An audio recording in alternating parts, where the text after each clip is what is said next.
Good afternoon, or good morning, or whatever, folks. Another edition, number 82 of the Bill Crane Report is on the air.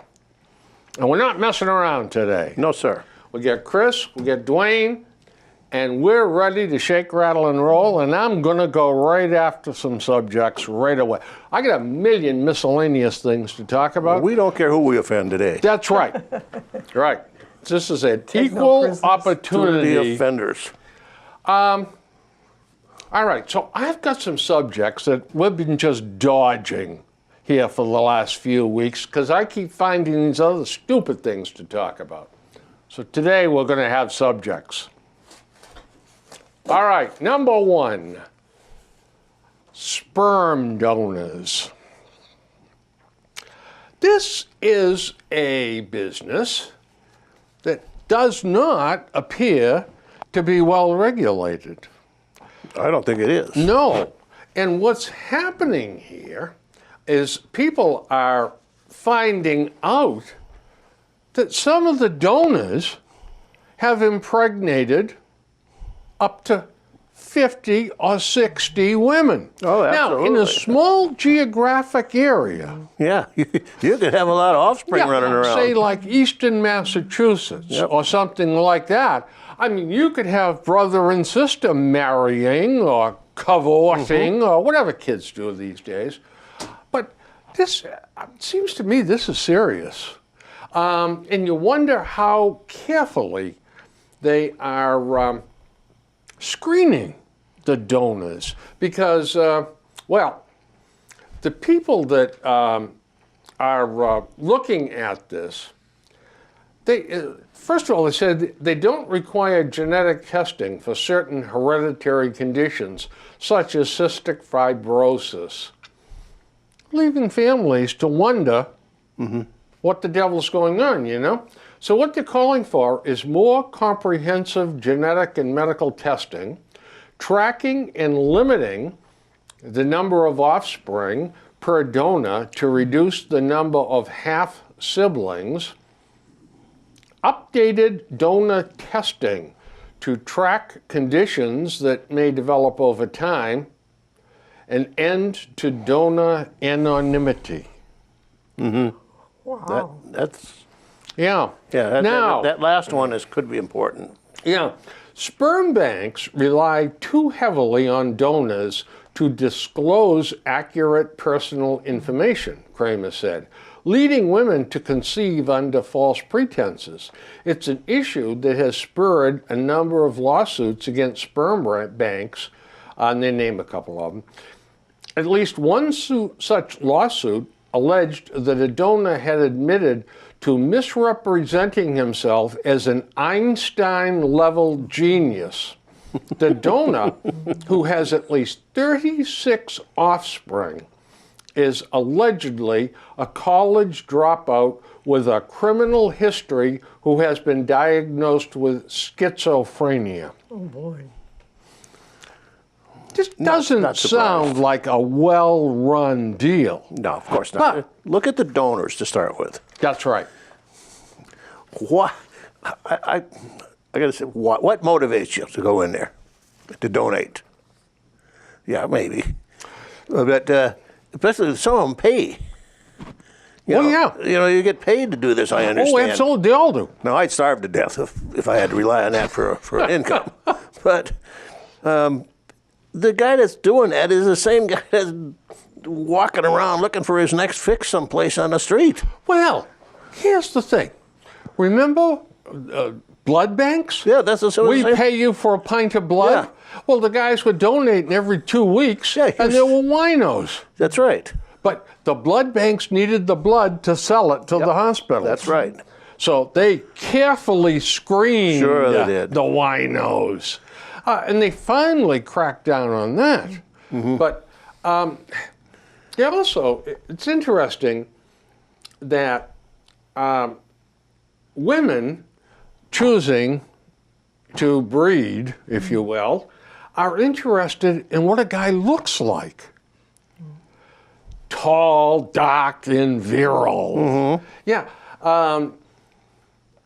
Now, half of those looking for donors are single women. Nearly a third are a same-sex couple. That's a point right there. Yeah. Yeah. So this isn't just women that can't conceive with their husband Yeah.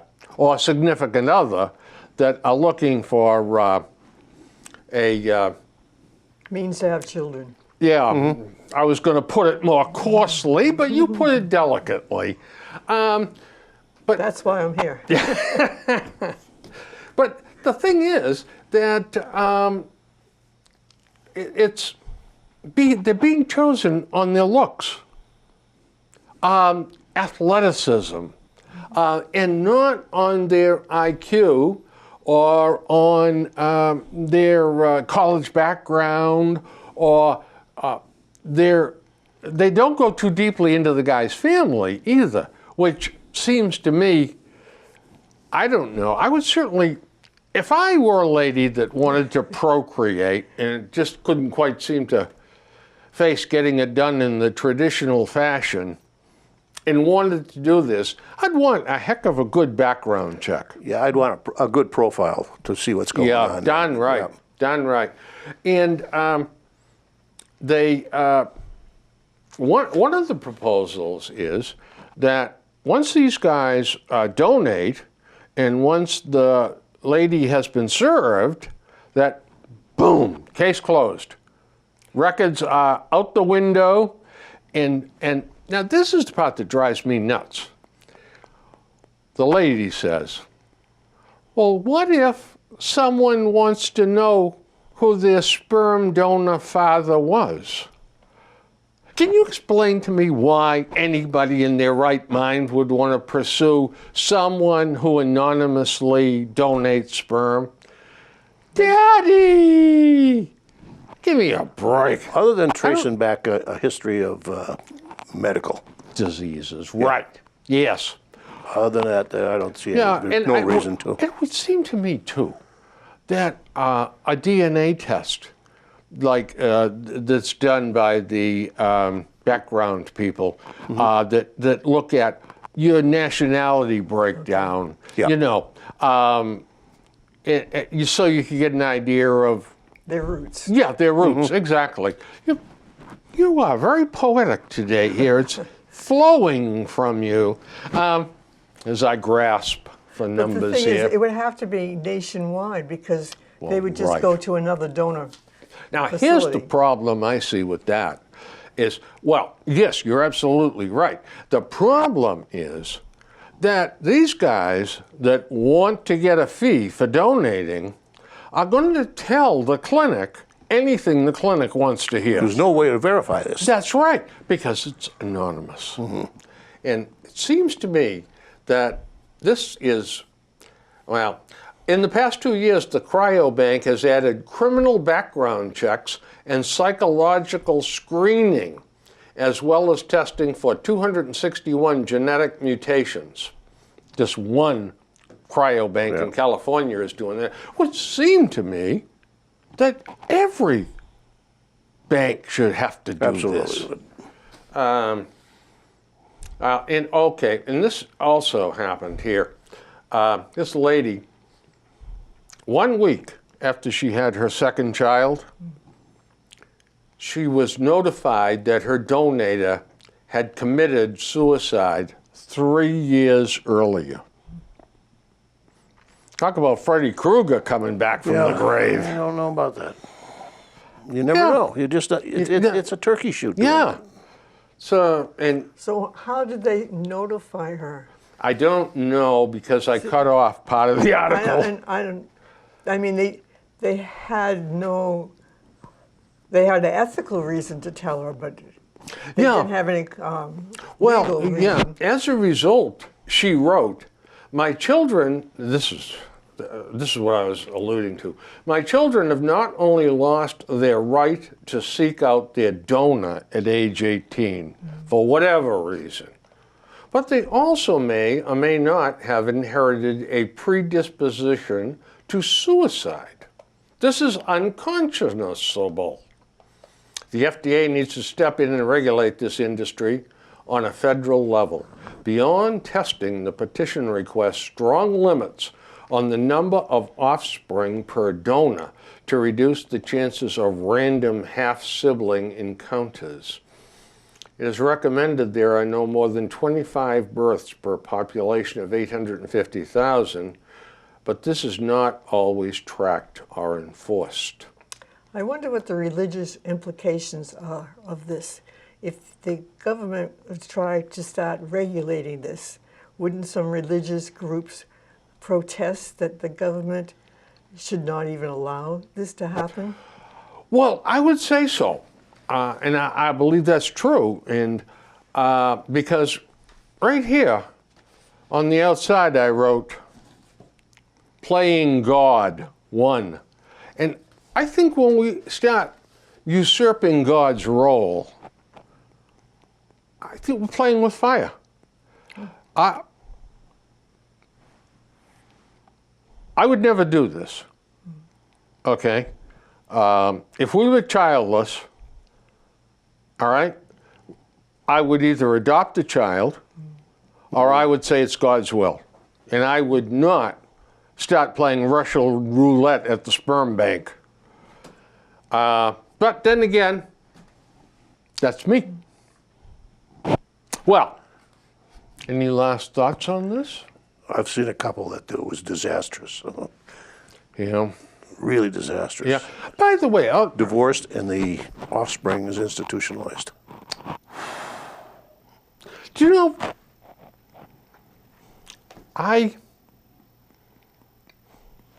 well,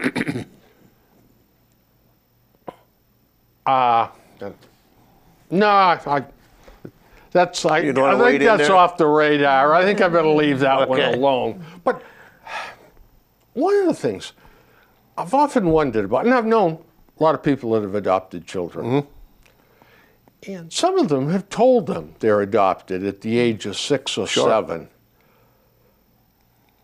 Some of them have never told the children. That's right. Quite frankly, if it were my choice, I probably wouldn't tell them until maybe 24 or 25 or something like that, because they're my children. I raised them. Yeah. And it was just the luck of the draw that it wasn't me that was involved and Susie that wasn't involved. But that doesn't make them any less my children, because I've loved them and nurtured them and raised them. Yeah. I think it makes an emotional train wreck out of kids It absolutely can. if you do it the wrong way, Yep. or if the kid is emotional to start with, or so there's so many pluses and minuses here. No, I know a lot of kids. In fact, my own son, when he was little, he had two fears. One, that we were going to get a divorce because he had friends that their families had gotten divorced, or two, that he was adopted. He heard of other kids that had been adopted. Oh wow. You know, he was 3 or 4 years Yeah. old.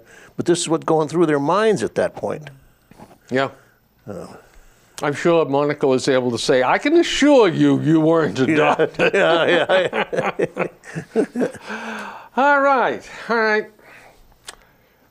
The president of Putnam investment firms, his name is Bob Reynolds. And he's a former exec at Fidelity. And he came out early on in this tax deal time and said, you better not touch 401ks. Because we have set this investment vehicle up for people, and we have said invest because Social Security is not going to be enough. So here's a plan. We're helping you people invest. It's going to grow tax-free. Yep. If we start to tax it, then, well, what they wanted to do, The Roth IRA, Yeah, that's paid already. yes, Yeah. the Roth IRA, you pay your taxes on the money, then you put it in the IRA, it grows, and you get the entire amount back, no taxes. Tax-free, yep.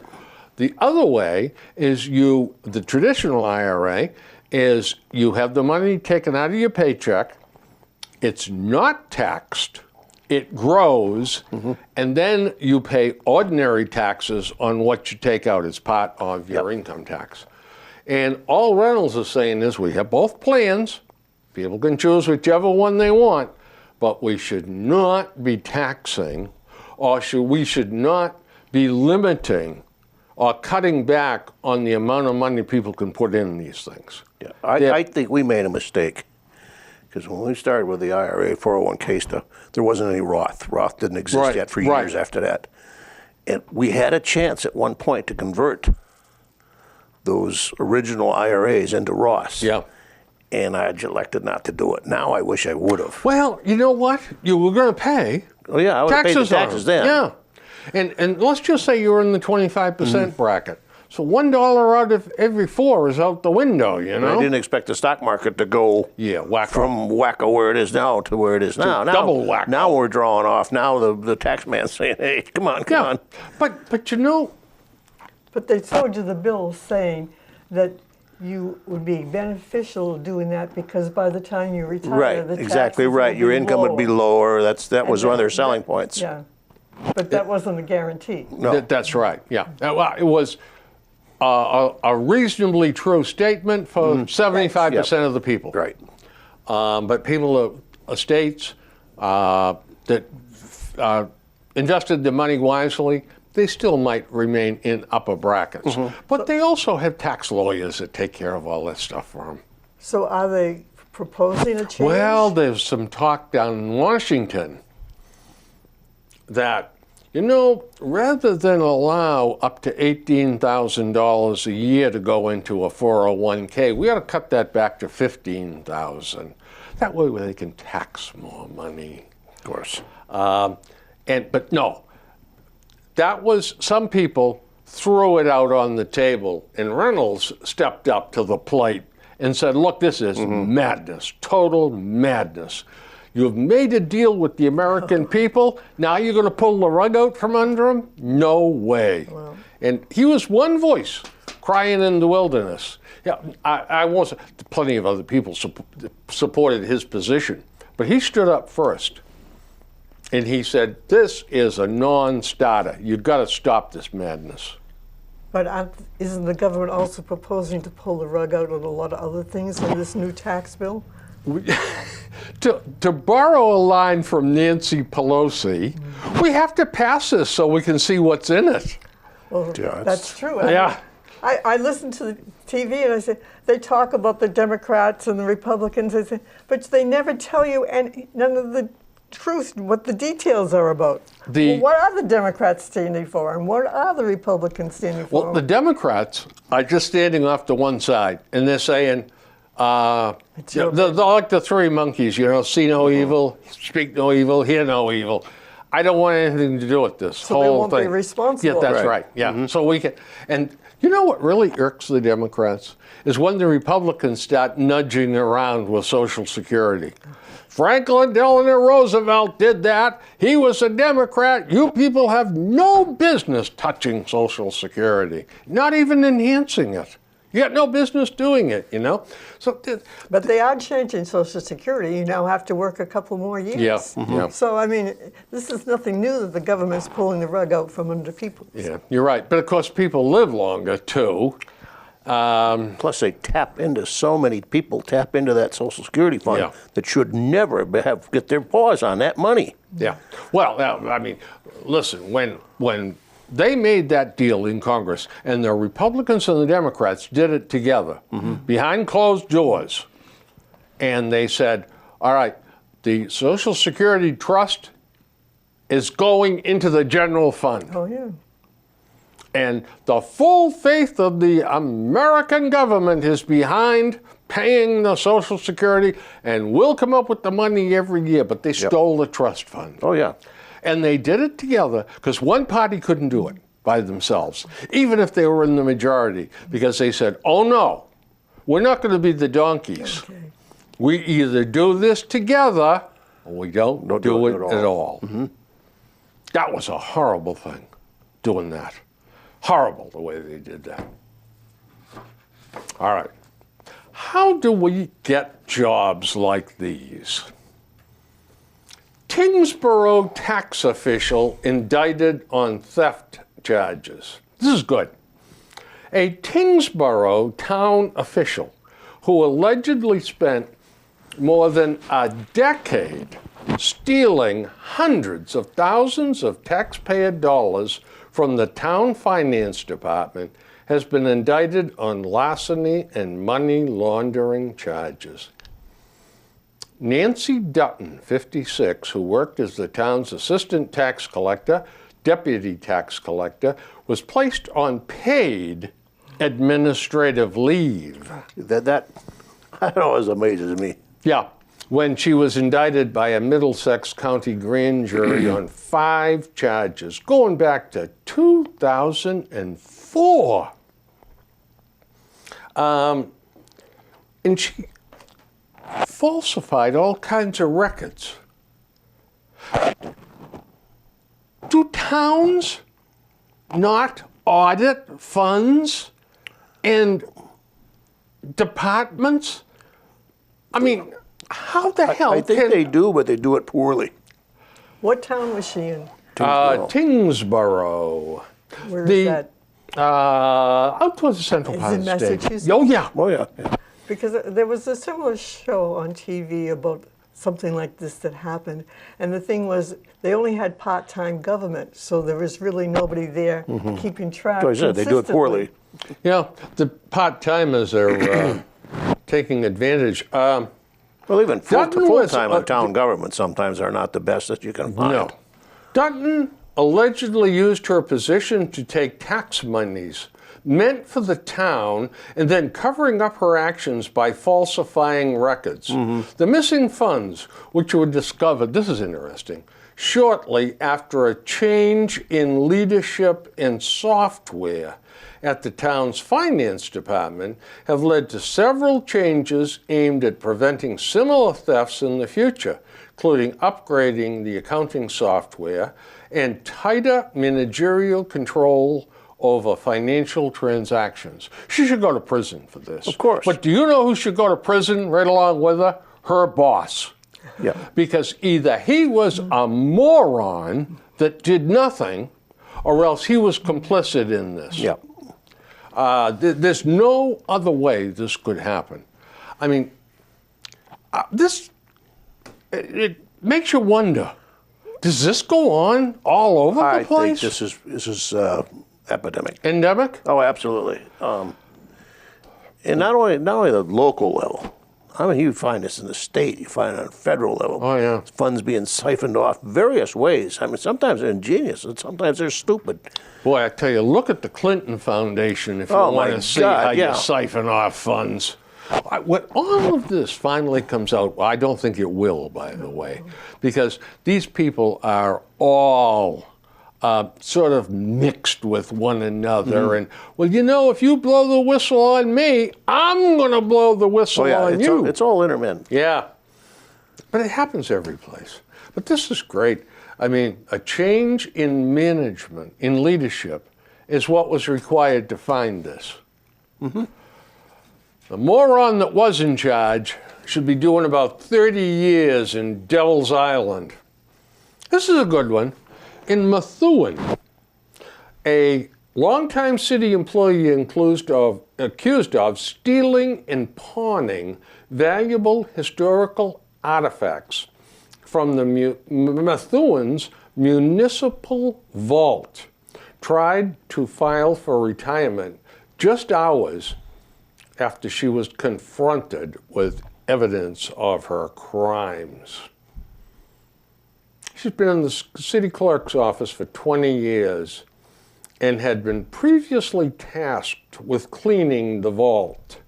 She's facing 7 counts of larceny over $250 after allegedly stealing several antique silver plates worth tens of thousands of dollars. This is good. The plates are worth tens of thousands of dollars. And this brain surgeon, Judith Hajar, sold them to a pawn shop for $700. The plates then were later sold to a refinery where they were melted down for Yeah, scrap. that's even worse. Yeah. Boy, I'll tell you, this is a chain of idiots here. Yeah. A piece of our city's history has been lost forever, some bozo said. Well, they probably melted them down so they couldn't be traced. Yeah, I suspect they were. I And what suspect about these people who buy it? Aren't they just as guilty as the people who are selling it? I mean, if it gets melted down into silver bars, Do you really care and at the that point? You question know where it is, comes from. prove it Yeah. that those were plates. Now, your point, though, taken to the extreme, how about somebody that buys a work of art, a well-known work of art that's been stolen? Yeah. From the gardener up there, for example. Do you? What is his responsibility or criminality for buying that stolen art? I don't know. And number two, what's he going to do with it? All it he in can his do is living look at it. Yeah. He can't show it then. He can't brag to his neighbors what he's got. Now, did you see that yesterday? The portrait of Christ by Da Vinci Yeah, sold $450? $450 million. Yep. Do you know that thing just bummed around That's Europe and changed hands for chicken feed? Yeah, nothing. Nobody knew what it was. Unbelievable. Locally, look at the painting that hung in the gymnasium there with North Attleboro called the Afghanistan. Yeah. It hung there for years, and everybody said, what's that? I don't know, some old thing that came out of somebody's attic. They donated it. Now it's worth up to hundreds of thousands of dollars. I know it's worth a Millions, lot. yeah. Well, the city is going to use both civil and criminal court system in an effort to recoup the lost monetary value of the plates. They may go after her pension. Boy, No. they're getting tough. Yeah. Yeah. Unbelievable. You really got to do something bad in this state to have them go after your pension. But there's so many instances like this where we're so slipshod. You wonder sometimes if the right hand and the left hand have any bloody idea what's going on. No, and I think in a lot of cases it's on purpose. I agree with you. They never want to see anybody checking what they do. And they make damn sure that you're not going to get close to it. Decisions are made best in the dark. Yep. With as few people as possible. And if you dare to complain, Eddie, Yep. you want that piece of property of yours rezoned? Yeah, that's right. Shut up. Oh, because Or else. so how do we all get so unethical? Greed. Yep. Not only greed for monetary purposes, but greed for power. I think some people feast on power. Absolutely. More so than same the way. money at that The point. same way that people feast on money, and I think they are more dangerous than the people that just want the money. The power hungry are hurting people. The people that steal from the treasury, well, nickels and dimes here or dollars here, or yes, they hurt the taxpayers, but it's not like the power hungry who will do anything to achieve what they want to achieve. You look at some of these characters, how they fight over something that neither one of them really need or really want. It's just that they only want it because you want it. The neighbor wanted it. So now I want it because you want it, and I don't want you to have it. Well, now, I'm glad you brought that up. Senator Rand Paul Oh, yeah. was assaulted a couple of weeks ago, By his neighbor. and somebody wailed on him really good. Broke some ribs. Cracked ribs, broken ribs. His face was all messed up. The neighbor attacked him, come up behind him and attacked him, from what I heard on the TV. Now, what do you suppose this could have been all about? Oh, something real serious like whose leaves is blowing on whose yard or You're close, something like not nature. quite. All right, what was it? I have no idea. No idea. Wow. Rand Paul's trees had grown up. Trees do that. It's a dirty habit they have. Yeah, they don't- but they're not they considered. grow and they fill out. It was blocking his view of the lake or the river or whatever the hell goes behind okay. the houses. Yeah. And that is the genesis of the whole thing. And he finally just lost it totally and attacked Rand Paul. Now, who knows? Rand Paul might have brought it on by going, ha, ha, ha. Oh, who knows, you know. knows, But that was what it's all about, Yeah. his view. And you think, well, what kind of character does that? The guy was a MD himself. The attacker was a anesthesiologist. He was a professional person. It Yes, wasn't, he it was, wasn't just some guy off the street. And this is a wealthy Yeah, oh, yeah, I think subdivision. it's a gated- they're in. gated community. Yeah. But they're no more civilized than us No, deplorables. some of them are worse. Than we deplorables. Some of them are worse. Yes, We're friends they of are. ours in Texas got into this hullabaloo over this much space. I'm not kidding. It's this much, one hand wide, where the driveway was, and one of their gates that they had to go in into the side lawn, one of them wrought iron gates. The neighbor actually came in with a survey team and found out that gate was this far on the wrong side. Oh boy. He wanted everything jackhammered, the whole driveway tore out, everything, because, and it wasn't even the whole line, it was just the corner of the, it kind of come across the corner. This much. I mean, you'd have think that was life and death. To those bums, it is. They know- even tried to make a settlement. I'll give you $3,000 for that 6-inch square Yeah. section. No, you're going to jackhammer that That's out, right. remove your driveway. And I know my rights. That's right. Get your stuff off my property. Yeah, oh, yeah. And it becomes a machismo kind of thing. and these were like $1 million homes, they're just craziness. Isn't there more important things in life? You'd think so. Honest to God, I don't know. Tom Yawkey. Now, if there is a bigger bozo in the world than the current owner of the Red Sox, John Henry, bring him on. I want to see him. John Henry, owner of the Red Sox, said, no, I'll give you some background. Tom Yawkey used to own the Red Sox. You know who he was? No, I don't follow Okay. sports. So, Tom Yawkey bought the Red Sox in 1933 and passed away in 85, 86.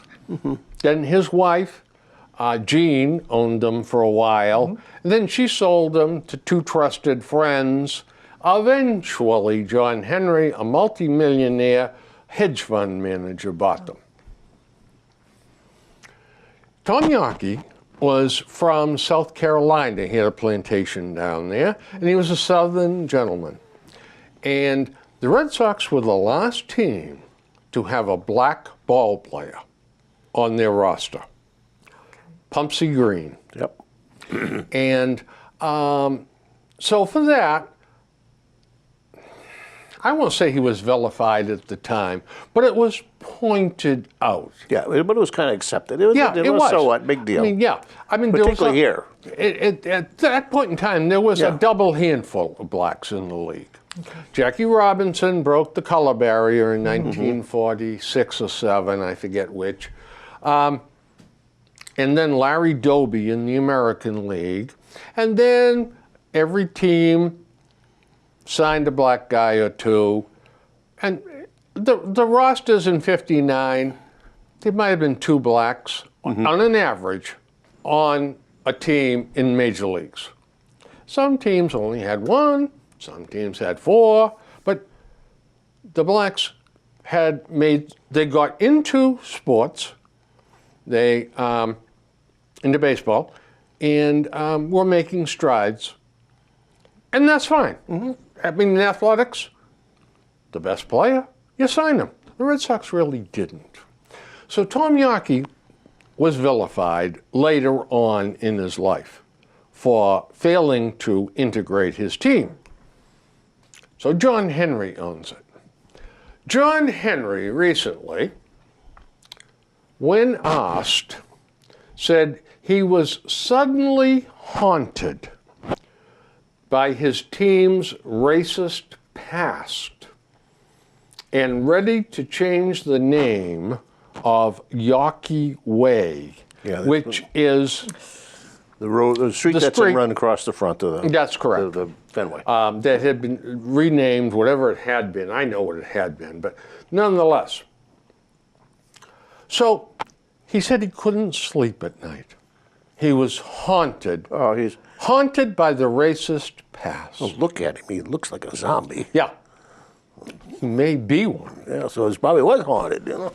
And he owns the Liverpool Reds. That's right. Also in the Premier League over in Great Britain, the soccer league. Soccer, yep. We're not going to have any bean suppers for him and his family, No, to help out with the old income. So John decides he is going to also take down the Morse code. Now, okay, here it is. Here's the scoreboard, folks, of Fenway Park. And here is a Morse code going down. It is? Oh, Yeah. oh, the blacks, the dots and dashes in the strip. You know what it says? No. Gene and Tom Yawkey. Okay. Who would know? Well, I don't think one of 1,000 people ever even knew that was there. That's right. That's right. That's how insignificant Maybe this is. more than 1 out of 1,000. He wants to take that down, too. Yep. All those people who are going to the game are being offended. And this is our history, okay? And Tom Yawkey, everyone that knows him said he was a gentleman. He was not a racist. But he loved baseball, he loved the Red Sox, but he also loved the community, okay? Since he passed away, well, first of all, he started the Yawkey Foundation. Yeah, that's right. And since 1982, the Yawkey Foundation has donated $450 million. Okay? The Globe had an article about it.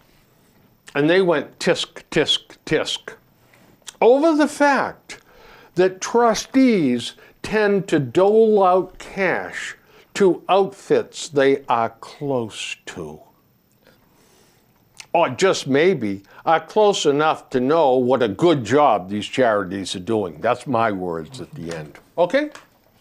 So I'm going to read to you the radical groups that the Yawkey Foundation supports. Oh, this is going to be just shocking.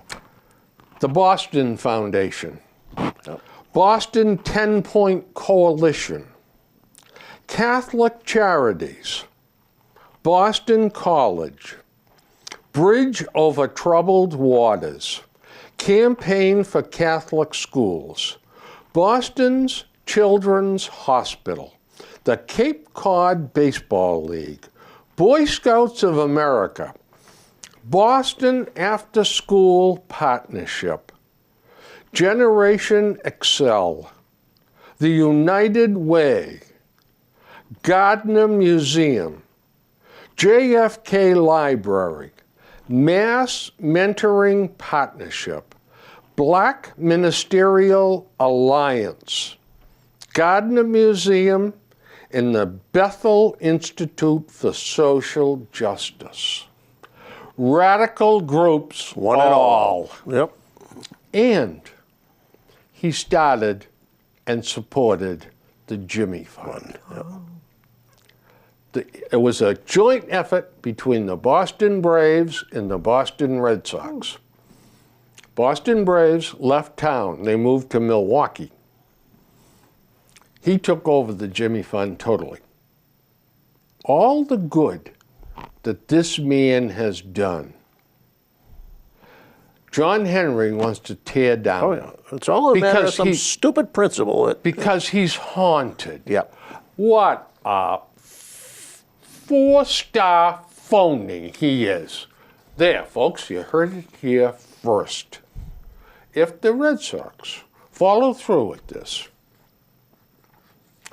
fans are stupider than I think. Oh, I don't think there's any question about that. Yeah, I don't either, come to think of it. I think you're right. Automobiles and trucks. We have threatened to talk about this. Yes, we have. All right, for you younger folks out there that are tuning in, hoping to learn some great stuff, which you do every single week that we're on. That's right. Senior wisdom. Yep. Automobiles, you kids cannot believe what we went through as youngsters. Wintertime was always fun. Starting the car in the Starting morning. the car. Will it start? How cold is it? We Yep. had 6-volt batteries That's in right. those days as opposed to 12. And the cranking power wasn't there. You had to choke it. And then there was also the times when you couldn't get it to start. So you had to have ether. And you sprayed it into the air cleaner, into the carburetor, and then ran like hell, got in the car, hoped like hell it started. It usually did start. Maybe it didn't keep running. Keep but running, it yeah. It would started. still turn over a few times. Yeah. So fuel injection today. I haven't had a car with fuel injection in the last 25 years that didn't start. Yeah, it didn't start. Every single time I put the key in. Yeah. Except one. And I can't remember which car it was or what happened. Then it's some kind of mechanical Yes. failure or something Yeah. like that. That would but the prohibit fuel start. system is unbelievable. Yeah. Now, gas mileage. Now, back in the old days, my first car was a 1953 Oldsmobile 98. This is a 52 Chevy. Huge. Huge is right. Look on Google and click on images and look at a 53 Oldsmobile 98. It's about the size of a tractor trailer ensemble, folks. That's a hell of a car. But I got 12 miles to the gallon with that Oh, beauty. yeah, that's- And high test, That's right. not regular. Ethyl. Ethyl, that's right. Filled it up with ethyl. Yep. And you had to use leaded gas. Oh, yeah, that's everything was leaded. Yep. And guess what the lead did? Well, it fouled your plugs course it after did. a while. You had to get a tune-up every 10 or 12,000 And miles. a valve job. A valve job. Yep. Yep, because it would the ring or the edges of the valves would start Yeah. accumulating. Points and plugs. Yep. The plugs would foul. So dead batteries were common. And one of the great wintertime sports was jumping batteries. You had to have jumper cables in your trunk. I still do. Yeah. And how many times, now you, not as old as I am, but back in the old days, how many times did you get a push to jump start a car? Oh, many times. And you have to park on the hill. to That's help right. out. Yeah. Or park on a hill, yeah. Yeah, slide it into second, put the clutch in, and get a push, and then let the clutch out. Clutch, what's that? Yeah. Yup. Or you just get them, if you're hand pushing them, trying to get them going, they put the clutch in the wrong time. You dummy, now we got to start all over again. You end up splattered on the trunk. Oh, how about flat tires? Oh my God, yeah, that was another thing. Tires didn't, Yeah. and they didn't last. And guess what, boys and girls? Inside the tire was a tube. Inner tube. Yes. Great for swimming later if you took them out. And it's great for putting patches on, Yeah. too. Oh, yeah. Oh, man. And the tires didn't last well. If you got 10,000 miles Out of a set of tires. tires, you were doing well. You're doing damn good. And how about comfort? How about things like heaters? Heaters. Certain cars were known for they got damn good heaters, they'd say. The car wasn't, anything about it, but it had a damn good heater in it. Because some cars that you couldn't warm up that thing for anything. Did you ever have one of the old Volkswagens? Oh, they were really notorious, old ones. yeah, the forced hot air off the manifold. They were notorious for freezing. Honest to God, we had one over in Germany that we used to drive. Harry Mangerfort always asked me to drive it. It was his car. He paid $150 for it. It was a 1951 Volkswagen with the split rear window. Oh, yeah. The original 1936 design. Harry couldn't drive it because you had to double clutch it. Oh, yeah. Yep. We couldn't. And I'll tell you what, 99% of the people don't know how to double clutch a car. But I could do it because I learned to drive on a 42 Dodge truck that you had to double clutch. I remember the first Volkswagen Beetle that came to our little town. I worked in a cannon factory. And right outside the retorts we worked, these things were like almost outside. He would park that thing every day there. And he always bragged about the fuel economy that car got. And I think that 18 or 20 miles to gallon in those days was phenomenal. Yeah. So what we were doing, obviously, we had to screw with him. Yeah, sure. So we brought a 5-gallon can of gas and we started putting gas in it. Then he's getting 24. Then he's getting 28. Now he's getting 30 miles to the gallon. Well, of course, we didn't leave it at that. Now we got to siphon it out. So now his 30 miles to the gallon is going down to 20 to 15 to 10 to 5. And he can't figure out what's wrong with his car. Did you ever have a VW, Chris? A Volkswagen? I've driven a VW. Okay.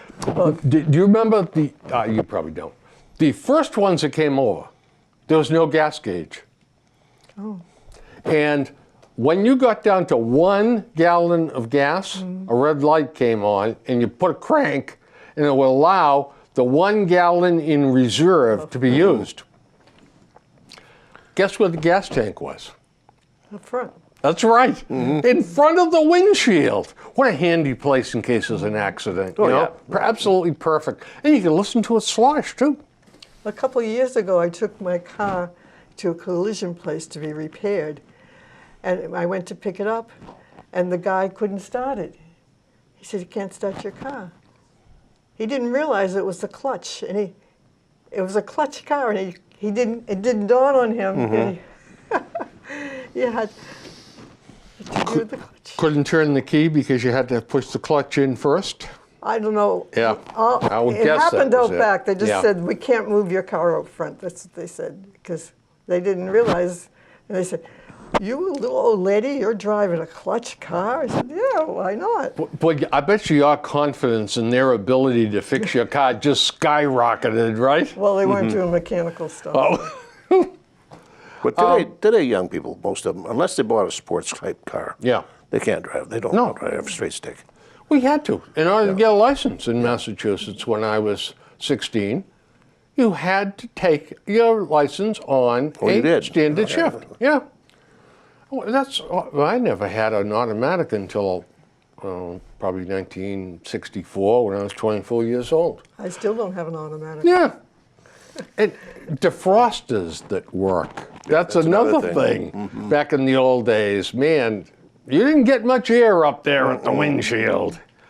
How about the brakes? How often did you do a brake job back in the old days? And some of them old mechanical brakes, you just Yeah. so unreliable. Yeah. We had a 40 Ford when I was a kid. And the engine was nice. There was the 85 horsepower flathead V8, yeah. But boy, the brakes were an adventure on that thing. How about the big trucks? You know, the turbocharged diesels have made those things accelerate not quite as fast as a car. But, boy, I'll yeah. tell you, they can move now. back in the old days, behind one of those things going up a hill as he was downshifting it, and but now they go up and down with that turbocharged engine like crazy, and they're quiet compared to what they used to be. They used to roar. And one of the great things is the Jake brake.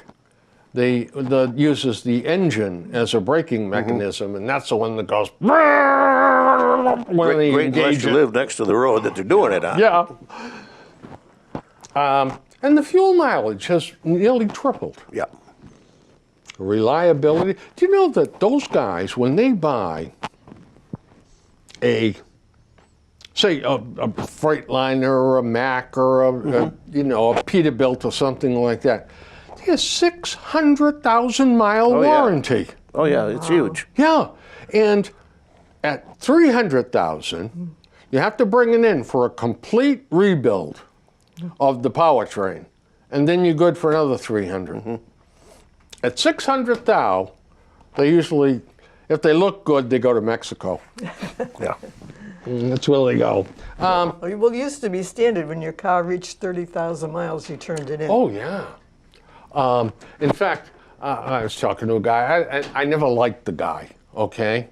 And he was telling us he's going to buy a new Oldsmobile. And he says, the mileage is getting up there. And how many miles you got on the car? Well, 38,000.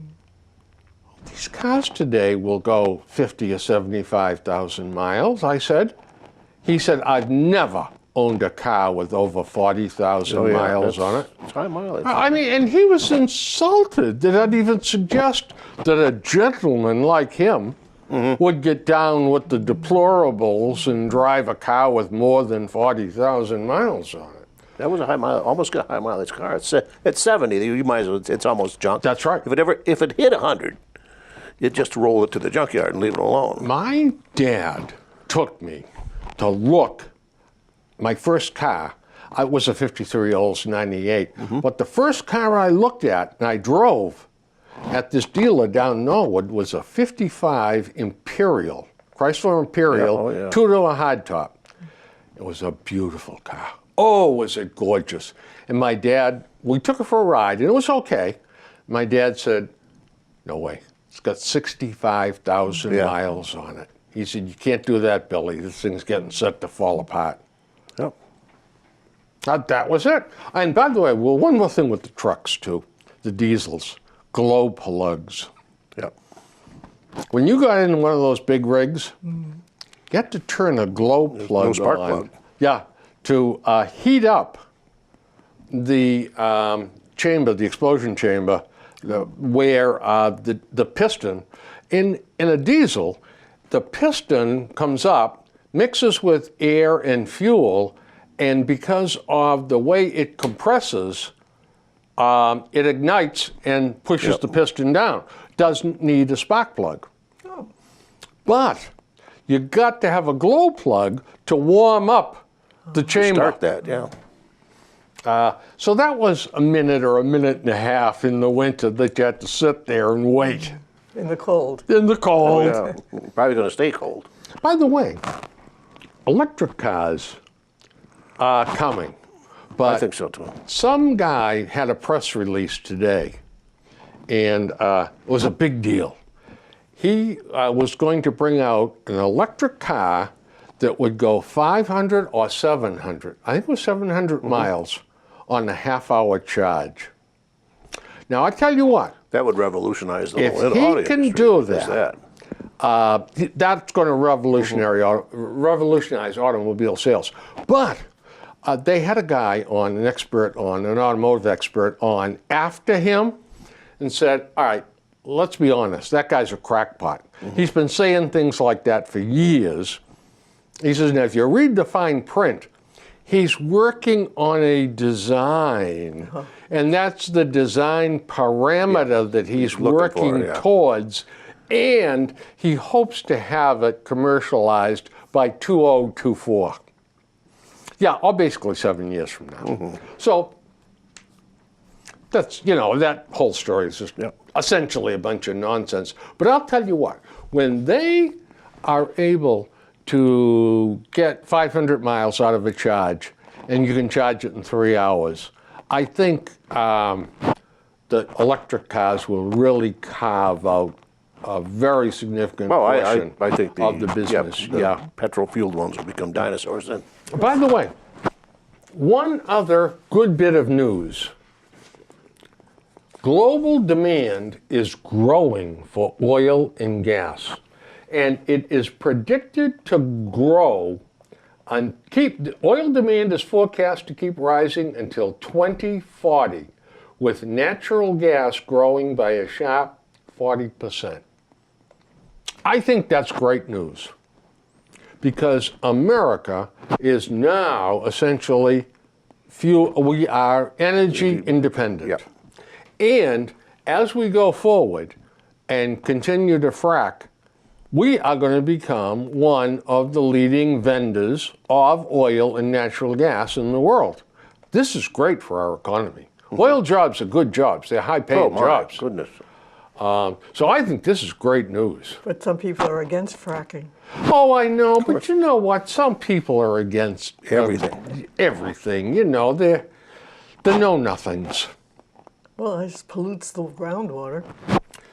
They put all kinds of We've chemicals. been doing it for a skillion years, and it hasn't, really. I mean, it's nothing new.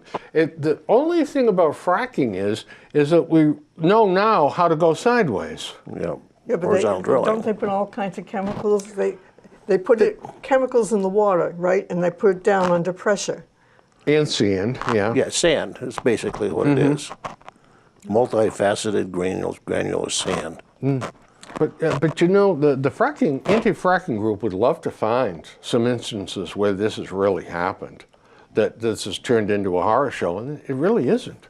I mean, we've been fracking for half a century. Yeah, that same group is also the anti-fossil fuels, period. Anti-snail data. Yeah, they don't want anything like that. They don't want coal, they don't want oil, they don't want gasoline.